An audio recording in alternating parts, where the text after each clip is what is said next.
Hello,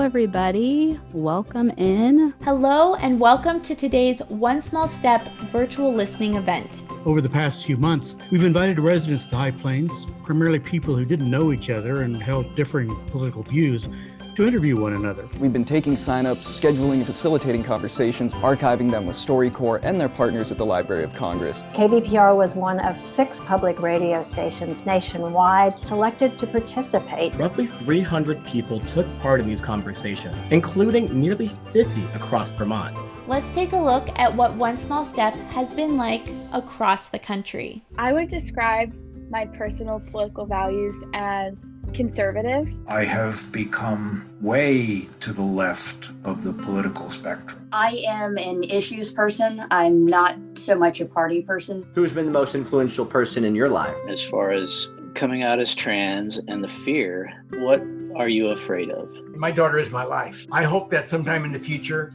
that I could have the relationship to talk politics like you do with your mother. That would be wonderful. I bet you guys could. And I hope that you do. I think we do ourselves a disservice by just pigeonholing ourselves. Life's way more complicated than that. I think actually the way to build all these bonds is through quiet acts of connection and love. So I always end up sounding really like dorky. Well, then I'm dorky too. This has been awesome. Yeah, this has been pretty cool, and it gives me a little bit of hope that we can have more of this. You're an interesting guy. You're an interesting guy. It just shows me like there's people out there that care. There's people out there that do like wonder if there's a better way. So thank you. I would appreciate talking more if you're interested in it. All right, we're joined now by One Small Step participants, Alex and Bethany. It's been a few days since your conversation. Have you reflected on it? And if so, what's come to mind? It was wonderful. It was a great experience. What struck me the most is, how much we agreed and found common ground. It was very genuine and authentic, and I felt like there was real communication. It filled me with a lot of hope and confidence. We're not trying to convince each other to change our minds.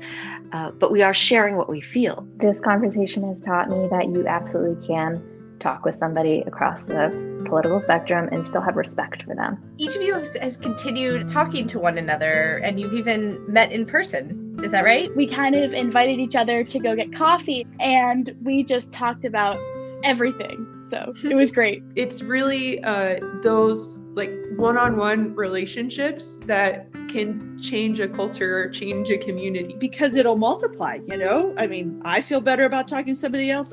Kelly was probably willing to talk to somebody else. 1 becomes 2, becomes 4, becomes 8. That's the heart of it. We have to be able to reach out to other Americans. The title is One Small Step, but in order to get anywhere, you got to take the steps. We're all stuck together, right? We're all part of this experiment. If it's going to work, we got to do it together. I got to reach out and do this more actively. That's my takeaway. No more sitting down waiting for it to happen. I got to make it happen.